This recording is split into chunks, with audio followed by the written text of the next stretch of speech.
I told you about this a little while ago about just changing my style up a little bit, a little more classic, old time-ish look. Not old time-ish, but timeless look. Yeah. I'm just not wearing my jewelry right now because I was at Taekwondo earlier. So Nah, I got you. here's where we are now.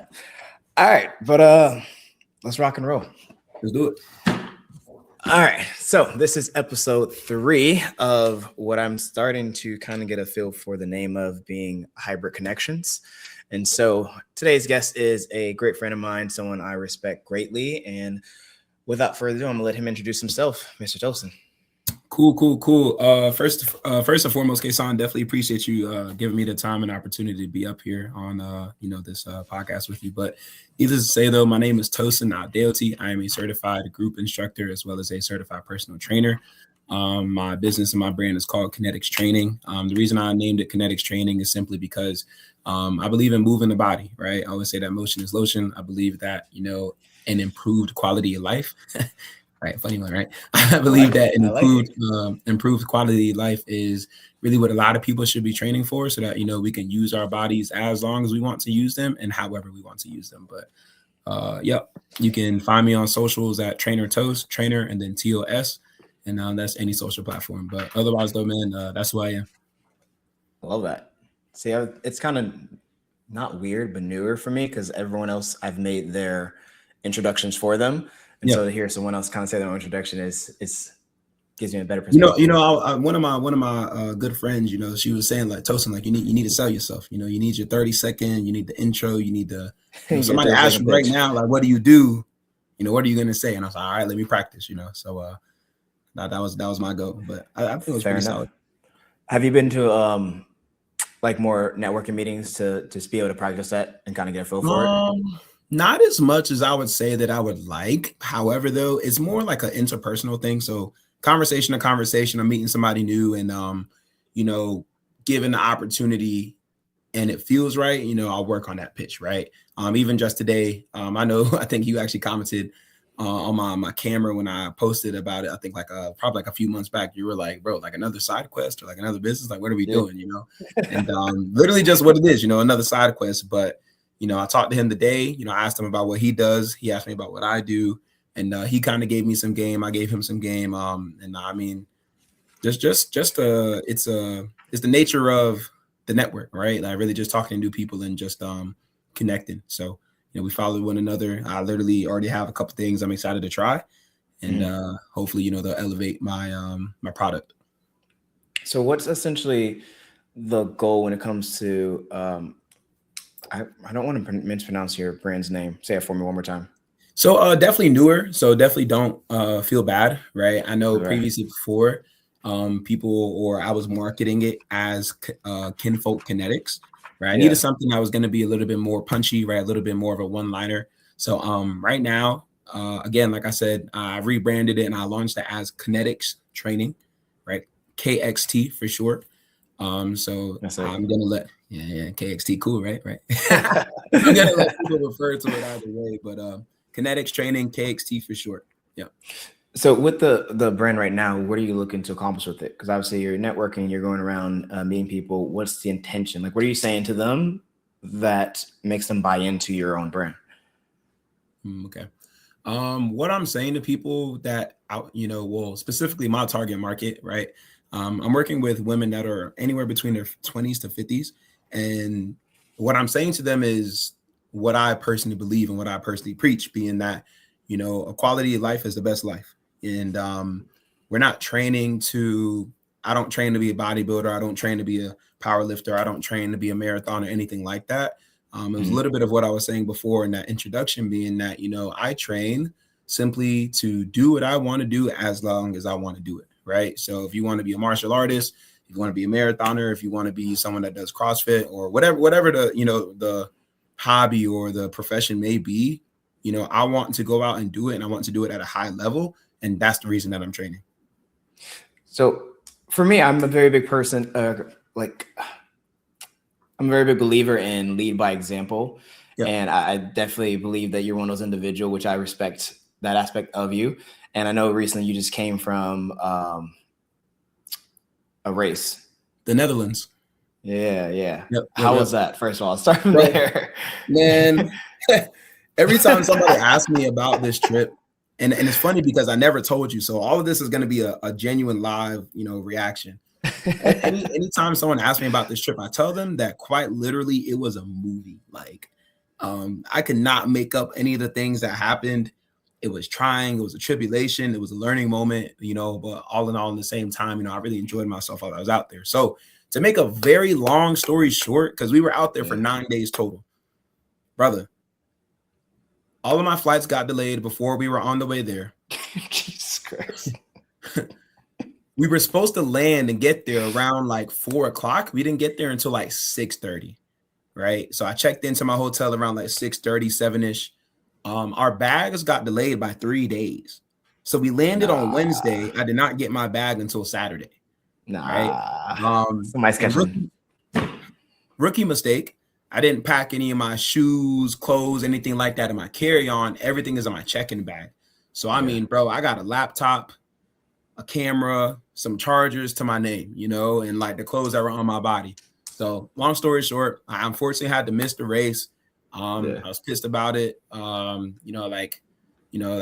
as a man too, like transparently speaking, like I definitely like shed a few tears over it just because like, you're working hard towards something, like you're building up the anticipation that everyone's rooting for you. And it's like, boom, I'm here. And can't do none of it. Like there was literally nothing I could do. Like all the stores were closing at 7. They weren't going to open until 9 the next day. My race was at 8:40 and I was going to need to be there by 7. It was just like nothing lined up, and like in that moment, I just really had to look at the takeaways being that, hey, Toast, where are you going to go out there and be able to give your 100%? Where are you going to go out there and make yourself happy, like be proud of your production, all the different things. And honestly, like hindsight, looking at it now, like long story short, the answer was no. I think I definitely could have trained harder. I definitely could have taken care of myself better.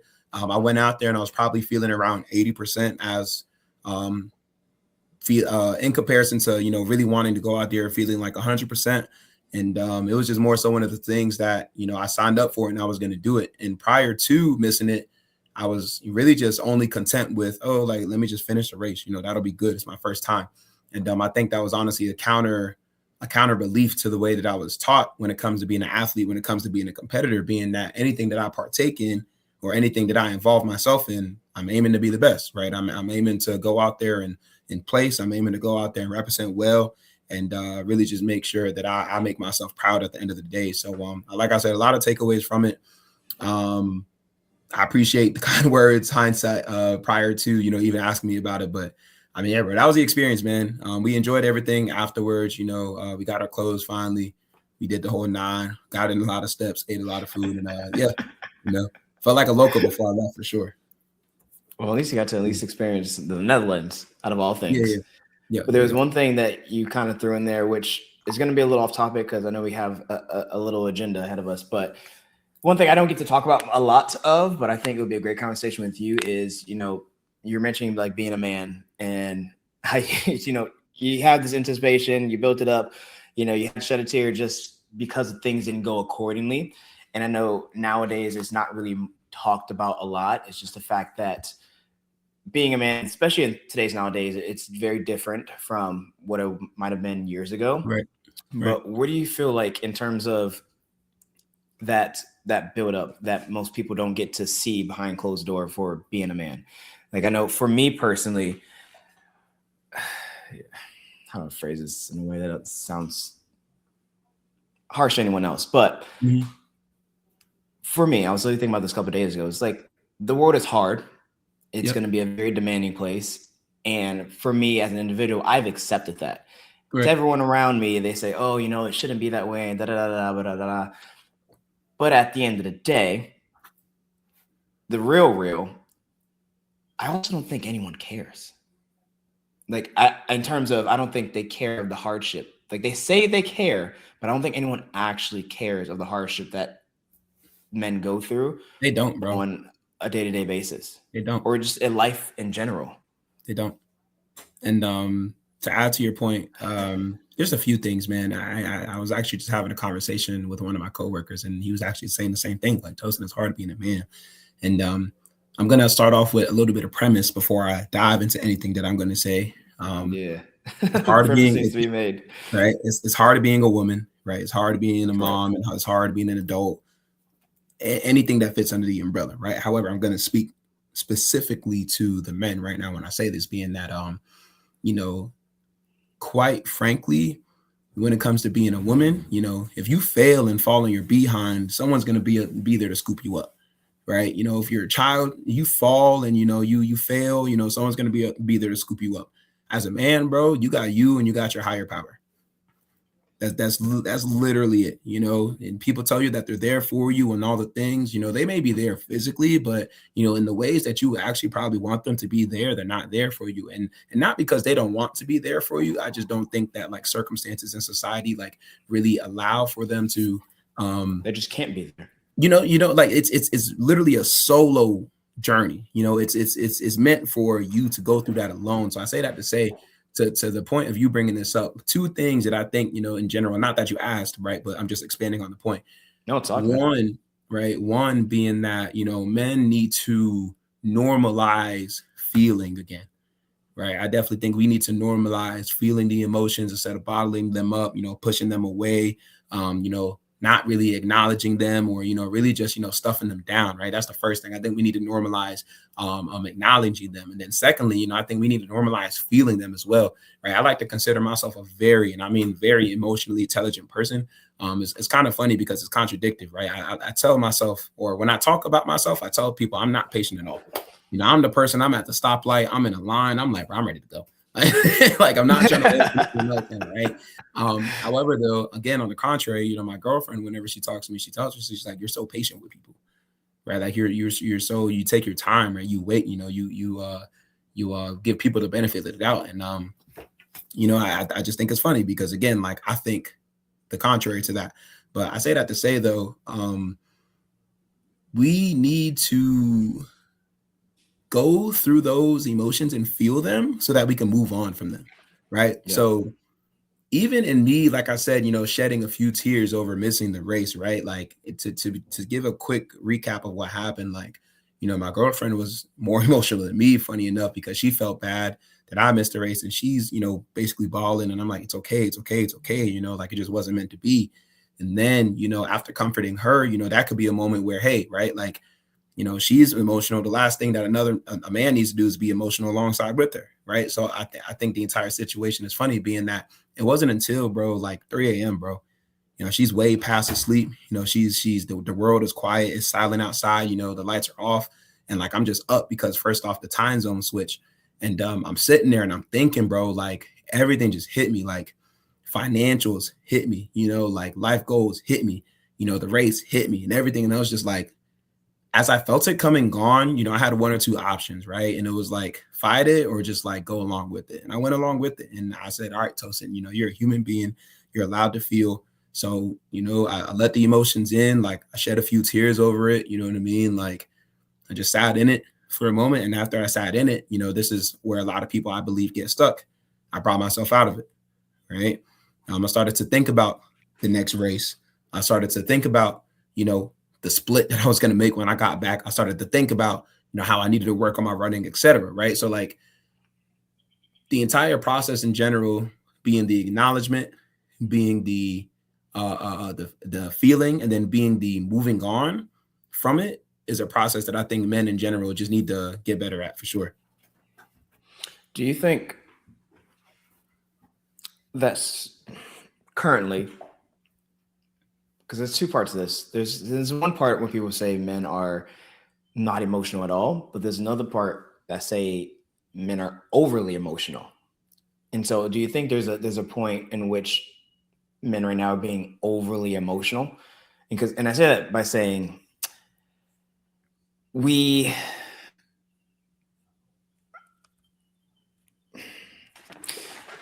That's a overly good question. emotional. I mean, That's a really good question. and overly emotional being in the fact that there's a problem that may occur, and we have no idea what to do. We start panicking, we start freaking out, we start going crazy. We have no idea how to fix it, how to solve it, how to, find a solution. And for me, at least personally, I've always been an individual who's like, I need to find a solution now, like not Right. 2 minutes from now, but like yesterday. Right. And there's the other half of the world, they just completely shut down. I don't think Right. they understand or at least experience that, I say this, old school or old generation mentality of Right. you got to fix this. Right. Right. Right. And I think that's where the thought idea of there's no more men in the world is coming from, is the fact that when it comes to problems arising and we need to find a solution, no one typically has the ability to go find that solution. They don't have the Right. ability to control their emotions and actively go seek for a solution to make sure everything is well and good within themselves and their household. And Right. so I'm asking you, just what's your perspective? What are you seeing in the world that we live in today within that topic? And give me those two options one more time. I think one was saying, like, do you think that men are overly emotional? And then what was the other one? It's either over emotional or just they don't show emotion at all. Okay. And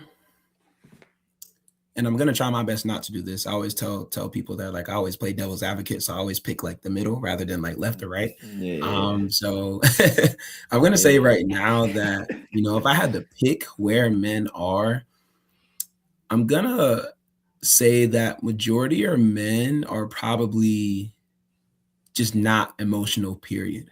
Right. And I say that because that's where I was before.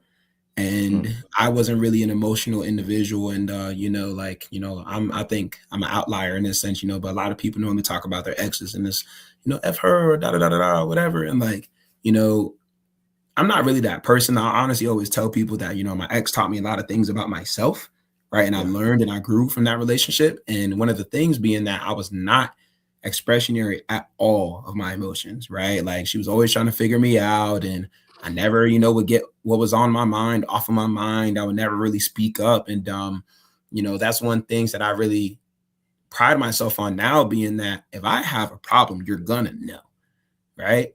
And not only am I going to present that problem, I'm going to present a solution, you know, and I think that's where a lot of people stop, right? So I think that's the over emotional side of things, right? Firstly, again, like I said, I want to make it very clear. I think that, you know, men in general are just not emotional enough, but, you know, it's a little bit of, hey, we weren't taught how to, you know, express our emotions safely, as well as sometimes the environments that we're in are not providing, you know, the safe space that we need to feel capable of expressing our emotions without being judged, right? Without being ridiculed, without being belittled, right? It's like we were talking about earlier. When it comes to being a man, it's very hard to be a man in this world because, again, right? All right, you know, I said I wasn't going to like dabble between sides, but I'm going to make everything connect.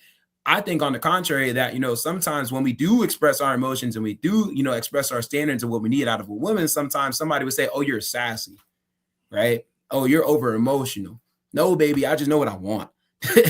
You know what I mean? Like, I know my standards. I have boundaries, right? And when you're falling short of those boundaries, I'm going to let you know. And I'm not letting you know in a disrespectful manner. I'm letting you know so that it's either one or two things, right?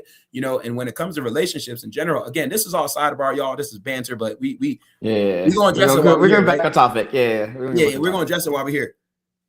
I believe in general that every single person, you know, whatever it is that you want out of a relationship, a partner, whoever, there's no such thing as being too picky, right? There's no such thing as being too greedy. There's no such thing as like, you know, really asking for too much, because I truly believe that whatever it is that you need out of a partner, if that person truly has the same feelings for you that you have for them, they will do it, and they will do it the first time, right? So I say that to say, again, you know, to bring it back to where I am, I don't think men were taught how to be emotional. And it's oftentimes that, you know, they have to go through an experience before they learn how to, you know, express themselves. And then also the same thing in the world. I don't think that, you know, the world really provides a space for us to, you know, safely express our emotions without, you know, all those suggestions that I made earlier. Do you think, and I'm just taking notes here, so forgive me. You're good. Do you think it's that we're not given the space to be emotional safely, or is it the fact that we're not being emotional correctly in the right format? And what I mean by this is that, again, we can be emotional, we can have emotions. I can be upset, I can be anxious, I can be stressed out, nervous, whatever it may be. But there's some individuals, and this can be man, women, and anyone, there's some individuals who take those emotions and they completely, again, just shut down, or they completely freak out. They're one of the two extremes. Yeah. But then there's the other side who's like you said, okay, I've accepted this is an emotion. I've accepted this is how I feel at this very moment. And I'm letting it pass. Okay, right. What do I do next? And so I think that right now, I'm not sure if it's an idea of, because no one, again, people say that you have a safe place to vent and talk and do all these things, but what is safe? Like, what is safe? I think safe is without judgment, but I think everyone judges. Right. And so is it just a topic of, I think safe comes down to intention, being that if the intention behind the space is to help, then I would consider it safe, right? But if the intention behind that space is anything other than that, then I wouldn't really call it safe. To answer your question, I pick the latter, being that I don't think that all spaces are truly as safe as people may think that they are, or people may want them to be.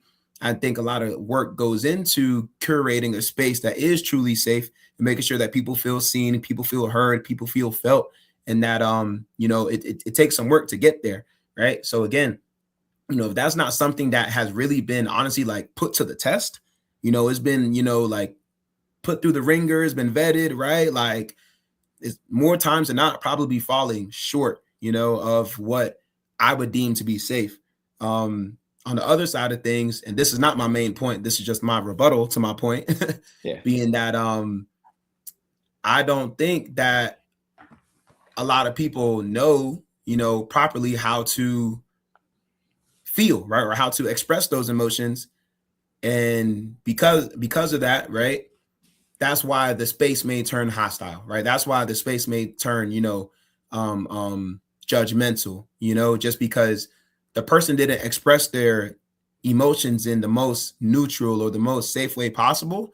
And, typically, I think more people are oftentimes going to meet fire with fire, right? I think it takes a certain kind of individual to meet fire with water, right? Or meet fire with patience. You know what I'm saying? Like, somebody gave me a great example today that I was listening to.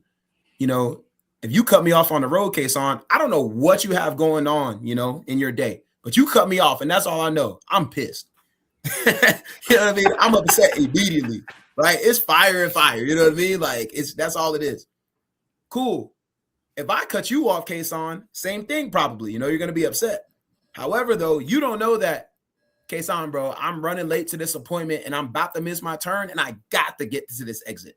like I got to get on that. Nothing else matters. You know what I mean? But to you, again, none of that matters. So it was like fire is being met with what was originally water, but since now you're upset, it's fire and fire. You know what I'm saying? So I think it's the same thing when it comes to people both expressing their emotions and people trying to curate an environment that's safe enough for people to do that. Yeah, I love that. And I'm going to wrap up this point. Kind of jump back on topic here. Hey man, this is what the people need to hear. Yeah. I know for me, not speaking for everyone, that I definitely lean more towards the side of unemotional. Right. Not everyone probably know this or at least think this, because I've tried to be as open as possible when I'm with individuals, but on the side of unemotional, just not simply because I'm not in touch with my emotions, but from the point of psychology, I haven't been rewarded for the emotions that I did show way back when. And so it just reinforced the idea of, okay, if you do show emotions, you do not get a positive outcome. So if you show no emotions, either you won't get a negative outcome or you get a neutral outcome. And for me at the time, that was more beneficial. Right. And I think that's just my mentality. But as I start to, again, mature and grow and develop, I wanted to connect more. I wanted to, have a conversation with somebody and understand how they're feeling. And at that point, there was a skill that I was lacking, and that was either empathy, or is empathy? It is empathy, the ability to recognize somebody else's emotions. But that can only be done if you understand your own emotions. Right. And so I think this is definitely a learning period for me, not just within this year, but these past couple years of being able to acknowledge my emotions, which I've done, but to accept someone else's perspective and try to get an idea of where they're coming from before trying to conversate with them. Because again, like you said, it's the area of hostility or judgment that doesn't allow for a safe space. Right. And so that I want to be able to provide individuals with a safe space to communicate and to talk so that we're able to connect at the end of the day, which hopefully this podcast allows me to do. Right. You hit on a good point though, being that, to summarize your point, because I don't remember exactly what you said, it takes self-work. Yeah. Right. Like you have to emote, you have to sit in your emotion and do the work before you'll truly be able to connect with someone else, and help them through their emotional state and their emotional time. I believe that everyone's emotions are always valid. They're always just how they feel. Earned, they're deserved. Like I'm never going to penalize someone for the way that they feel. That is your emotion, right? That is your response. Agreed. What you can penalize for somebody for is how they react. Correct. Right. So I think it's exactly what you were saying. We have to be in tune with ourselves first before I could ever possibly think about trying to provide a safe space for someone else. That'd be the issue. I'm not in a safe space myself, and you trying to dump on me, and it's like, hold on, like I haven't done the work I needed to yet. But yeah, I'll wrap up that point there. There you go. Yeah, sorry, my mic got really unconnected. Anyways, and so speaking of safe spaces, you having a community, you having a group of individuals who trust you, who depend on you, who also feel comfortable around you. How did you develop your safe space in order to start to build this community, in order to start to have people come to you, but also look forward to their daily interaction with you of building your own business and building your gym community? I would say leaving people better than when you let them, man. Like genuinely, we just did this personality profile thing at work. And of course, like it matched up to, what I already thought myself to be. But to give a quick summary, the profile was telling me how warm I am, right? How enthusiastic I am, how, like socially knowledgeable I am, right? Just all the different things, And when it comes to the people that I've built a relationship up with, I've built a relationship with up until this point. I mean, bro, I've really gone into every single situation with the mindset that, you matter. Right? Like, I don't care if you are, Angie, and you're 70 years old and you're retired and, you live here or et cetera, I mean, you never really are fully aware of the person that you're going to meet and how they could potentially help you in the future. And, this is just a testament to my community, my people. I mean, first things first, like, if you're listening to this, I tell y'all all the time, I thank you so much. I appreciate you so much. I promise I genuinely love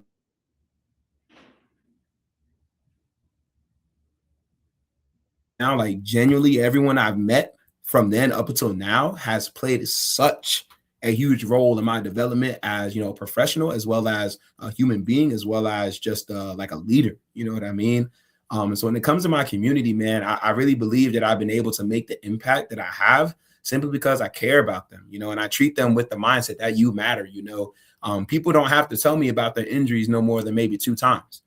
Right? If they come into my gym and I know that they have an injury, I promise you, and it's subconscious. This is why I know that, I was really meant to be the caretaker or the leader that I am, being that, like, when someone tells me about an injury and they come into my gym again, again, it's like we were talking about, I want this to be a safe place for them. So the only way that I can make this a safe place for them is if they feel like they can fail safely here and it won't come at the price of their health. You know what I mean? So I say that to say I take care of everybody as if they were my own. I make sure I check in on them. I make sure I take their body into consideration always. I make sure we have fun, bro. Like, there's one thing about me, man. I preach energy. Energy is king. And, I've been listening to Myron Golden a lot. And, he always tells me that wealth is the result of a high amount of energy. You know, it's a high energy result. If you do not have a lot of energy, right, you are not going to accumulate the certain amount of wealth that you want to accumulate. So that being said, you know, I feel as if that I was given already this supernatural ability to just be in a room and just light it up, right, and just be excited. You know, that's something that I used to bottle up when I was younger, and I used to hate on myself. Where I'm like, why am I laughing so hard? Right? You know, somebody tell a joke, or maybe like, you know, you in class with the teacher and they said something, cracking up, and I'm the only person laughing, and I'm embarrassed. Like, dang, Tosin, it was not that funny. Like, chill out. You know what I mean? But then I started to realize, yo, that's my superpower, right? Like that's what gives me the edge.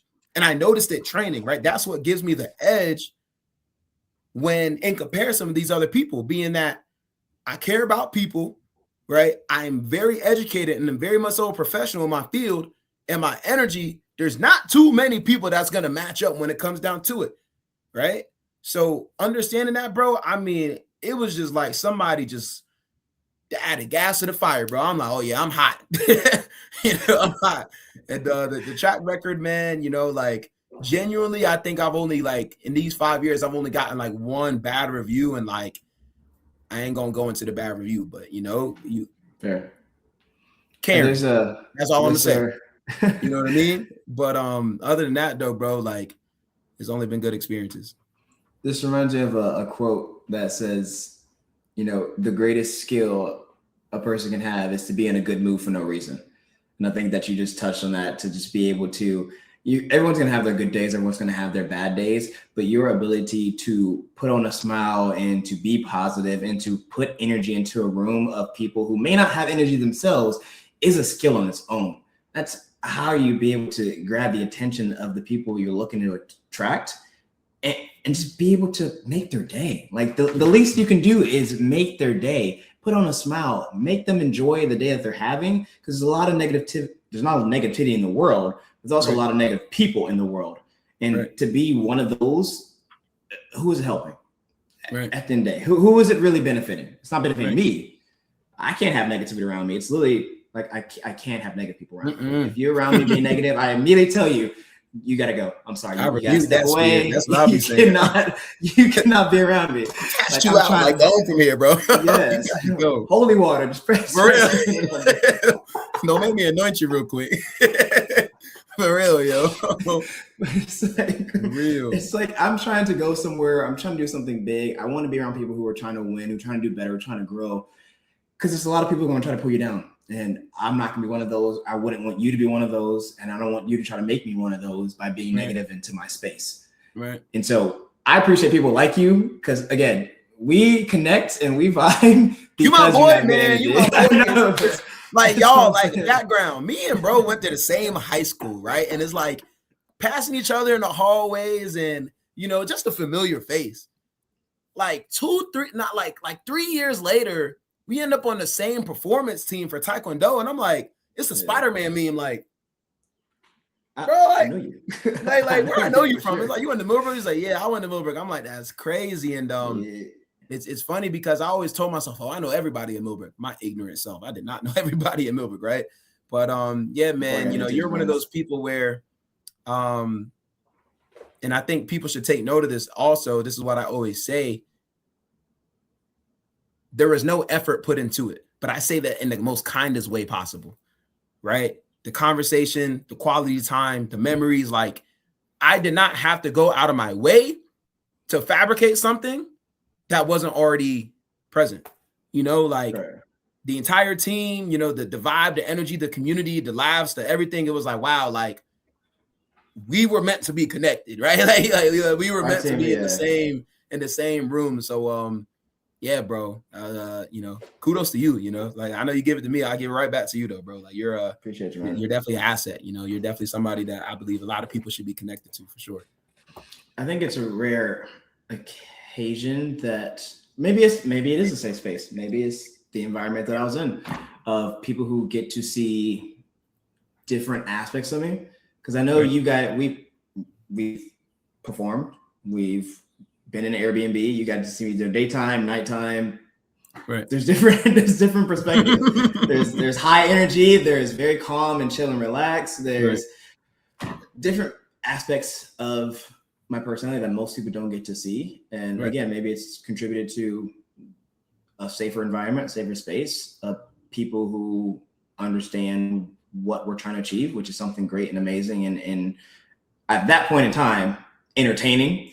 Right. And I think having people like that around you makes a world of a difference. You know, someone who's, I think they try to do this, like people who are sick in the hospital, they try to bring in good energy, whether it be happy, smiling face all over the place, entertainment, celebrities coming in. It's just, if you are around people who are healthy or feeling healthy, bringing positivity. It's infectious, man. It is. Energy is contagious. And I don't think most people understand that because they're usually drawing the energy out of the room. Right. They're usually the ones who are like, I don't want to give energy. And I think that's one thing I started to learn is just that being introverted, if you can really say that nowadays, I started to see it as selfish because, you know, I was really a lot of the time I was thinking about me. I was like, I don't really want to talk to that person. I have no interest talking to that person. But at the end of the day, it's like, what if that person's having a bad day? What if I could actually help that person be in a great mood just by having a great attitude? And it's not that I'm a bad person. So if I know I'm not a bad person, why couldn't I help? Why couldn't I give this person a better experience? Yep. Who knows? Maybe I made their day. Maybe we'll be best friends. Maybe they like fitness and martial arts and music the same way I do. Yep. Who would have thought? You never would have known unless you opened your mouth. And I think that's not to step back into that topic because I don't want to. The dating community. I think there's a lot of individuals who are afraid to go talk to girls and interact with girls. But what if you're their dream person? What if you can make their day just by giving them a compliment? Like, and again, we're not stepping back into that topic, but I'll put it like this. I like to shoot up. You know, if you know what I mean, you know what I mean. Yeah. And did I know this shot was gonna go in? No. Right. But there's one thing about a shooter's gonna shoot, bro. You know what I mean? So I say that to say, man, shoot your shot, you know, have the conversation, you know, talk to that business professional, talk to someone that you think that, you know, is, you know, they have a certain amount of success, you know, they're more successful than you, they have the information that you want. You know, one of my brothers was just telling me the other day, because I was telling him my business plans for the year. He was telling me, yeah, I'm just trying to get the ball rolling like you, or I'm trying to do what you do, bro. And I'm like, man, like, freaking do it. I don't think that it's been a coincidence at all. I actually think that it's been, you know, divine intervention where I am in my life, and that's come through relationship building. You know, like just talking to the right people, not being afraid to ask questions, you know, being plugged into certain communities where, like you were saying before, the energy contagious, right? The energy high, the energy, you know, just consistently demanding the best out of me every time that I show up, to the point now where it's normal, bro. And it wasn't until, it's so funny, right? Because what you were saying before about being selfish, right? Here's my mindset on it now. You know, I think to myself,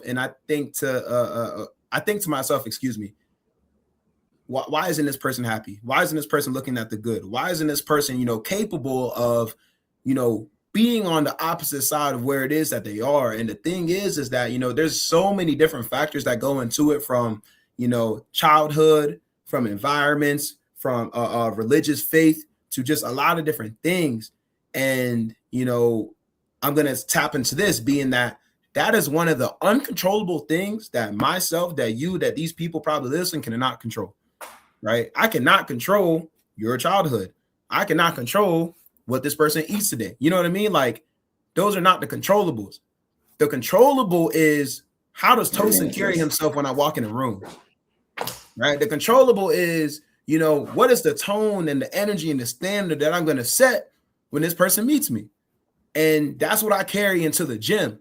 You know, to make a long story short, I was telling one of my old mentors, I just wrecked my car. I'm in a terrible mood. I'll be honest, I don't want to talk to anybody today. You know, you might have to come in and coach these sessions. She said, I completely understand. If you need me, I'm going to be on speed dial. However, let's compromise. I want you to go into the gym. Go into the gym, you know, teach the sessions. And if you still feel the same way after those sessions, You know, I'll show up. I'm there for you. When I tell you that these people in the gym completely washed away my bad day all in a matter of 45 minutes, like I would have never known that my car was totaled, you know, in a freaking tow yard. If I didn't leave that gym, it was like, bro, that was a safe place, right? Like I was completely absent-minded from the real world for those 2 to 3 hours that I was there. And that let me know, like, holy crap, like this is home. You know what I mean? Like I can be myself here. I can be vulnerable here. And people are going to accept me as I come. So I feel like they've seen me in my best and they've also seen me in my worst. And the treatment never changed, right? And that was a testament to myself to let me know, hey, Toast, you may be having a crap day. However, though, your crap day should not affect other people's day and how it's going. Same thing, vice versa. Toast, and this person could be having a terrible day. And because they're having a terrible day, right, they may not be motivated. They may be sad. They might be pessimistic, right? Oh, woe is me. You know, the world hates me. But when they come for those 45 minutes, my sole job and responsibility is to literally make this the best workout of their life, put them in the dirt, make them suck wind. You know what I mean? Just like contemplate life. Just so that, just for a brief moment, bro, they can forget about everything that's happening outside those double doors. And although it's 45 minutes, bro, it feels like a lifetime. It's like, holy crap, like you don't know how much better I'm about to leave this gym than when I came. And like, I really appreciate you for that, Toast. Like you just changed the whole outlook on my day. And for me, that's probably one of the most satisfying things, being like, damn, like I'm glad I got to be that for you, you know? So there's a couple topics on my mind, but I want to keep it positive. So I'm gonna ask, what's your kind of like reset routine? You know, everyone gets into a funk. Everyone gets into either head, their emotions, and maybe they have a bad day. What's your like, okay, if I do this, everything in the world is gonna be right? It's pretty simple. First off, I'll feel and I'll express myself, you know, and like I'm a human being. I literally had one of those days the other day, bro, like just frustrated, you know, and I'm in the car and within reason, of course, right? Like I'm banging the steering wheel, bro. Like I'm upset, you know, I'm like, you know, like I think that's, you know, some kind of therapy, you know, I'm not a therapist or anything, you know, although on the contrary, you might think otherwise the way people talk to me, but I'm not a therapist or anything, but like, just like it was an expressionary moment for me being able to like just bang on my steering wheel, feel my emotions, right? And just be present in that moment and acknowledge like I'm frustrated, you know, like I'm annoyed, you know, I'm like I'm hungry, right? Like I want more than what I have currently. However, you know, to really bring myself out of that, you know, that's the first part of that routine. The next part, bro, is like almost brainwashing myself, right? Flooding my mind with just positivity, right? With gospel music, with podcasts, with, you know, motivation, with inspiration, just things that is going to trick me into thinking differently, you know? So that's really what my routine is. So like, as far as the action goes, I mean, bro, like just about every morning, I'm listening to gospel music on the way to work. You know, I'm listening to gospel music, you know, at the start of my day. And it's like, you know, for me, I'm very heavily rooted in my religion and my faith. And it's like, if I don't have it, I truly feel as if I am empty, right? Or I truly feel as if, you know, I am lacking. I truly feel as if, you know, I am unprepared to tackle the day the way that I want to. So, yeah, bro, my process, my reset day isn't long, bro. My reset day is to, you know, acknowledge, you know, feel, express. And then afterwards, I mean, I'm probably listening to some gospel music, you know, just sing, just praise real quick. And then just go into whatever I'm about to go into with a clear head, you know? Fair. I know everyone has kind of their own process, their own routine. And so it's kind of just good to hear someone else's. I know for me, it's like if I'm having a bad day or if I'm having a tough situation, depending on the degree of the situation, I would give myself 24 hours, 24 to 48 hours, depending on what it is. And it's like, you get to bitch, moan, complain, whatever you need to do. No, that's fair. That's get fair. your emotions out. You have 48 hours to do it. By the time 48 hours hit, we're done with it. Cut it off. That's you real. Expressed it. It's done. Move on to the future. What's next? What's the solution? Where are we going to next? Right. And again, yeah, everyone has their own way of expressing things. I don't promote doing that, but hey, if it works for you, great. It works for me. It's just funny to hear someone else's response to that. But the second question that kind of popped in my head a little while ago was, everyone talks about, and this is, again, not a therapist, not picking on anyone with any type of trauma or background or anything like that. Right. Everyone has their own life. Everyone has their own backstory. Everyone has their own issues that they're dealing with. But in terms of, I would just say being an adult, yes, being human, but being an adult, you touched on the idea of what happened to you whatever happened to you in your past, it happened. We can't change that. We can't affect it. But I'm a very big believer of it is your responsibility to change that. It is your job as a human being to fix your situation, whatever it may take. It may be hard, difficult, challenging. Hands up, I get it. However, no one else can fix it for you. Yep. And I know I don't say there's a miscommunication with that nowadays, but I definitely know there is a misunderstanding of who's responsible for the past, but also who's responsible for fixing the future. And I just want to get your thoughts on how are you taking, or at least how are you perceiving it in the world that we live in today? I think one thing that's normalized too much, and what is normalized the right word? One thing that is very present today that I'll be honest, that I very much so detest is a victim mentality, right? Why is this happening to me?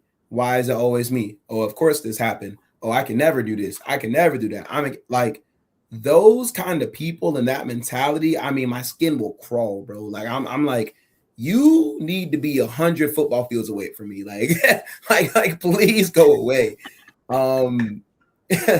I don't know where it stemmed from. I don't know, like I can't pinpoint it, but I think, again, man, like I'm very gracious in the sense that I was raised, and I wasn't even raised in a perfect household, like I dropped it on a video that I dropped on my Instagram, being that my parents have been separated since the 5th grade. Neither of them are remarried. My dad, I mean, I love him to death, but like, there's some things I'm proud of him for. There's some things I'm not proud of him for. Right. And I say all that to say that despite those circumstances, I still focused on the good and the positive influences that I had in my life, and I think that helped me develop the mindset that I have to life, being that what you just said is my responsibility. I am in control. I am responsible.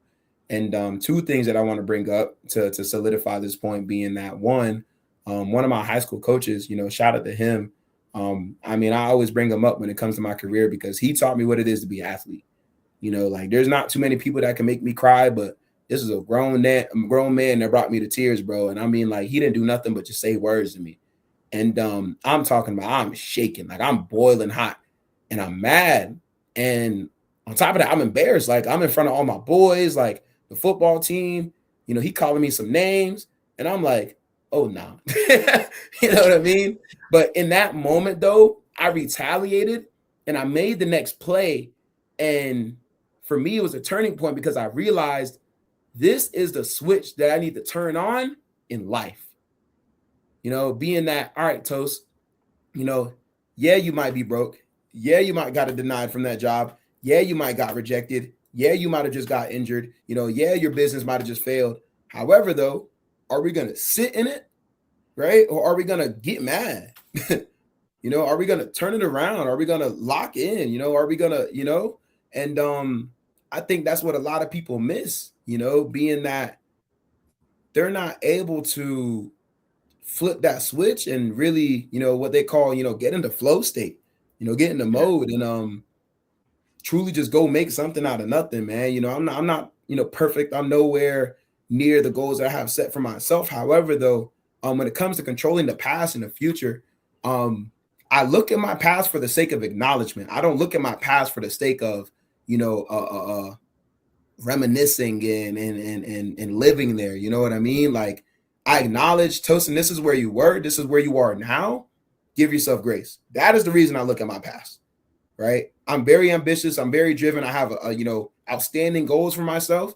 And sometimes I'll be honest, I get down on myself that I'm not there yet because I feel like, why is this taking so long? Why am I not, why is it not already done? I'm more than ready. I've put in the time, I've put in the pain, right? I've put in the development, right? But again, that's a conversation between me and my God, first off. But secondly, though, again, I look at my past to make sure that I realize, although you're not where you want to be just yet, Toast, look at where you were.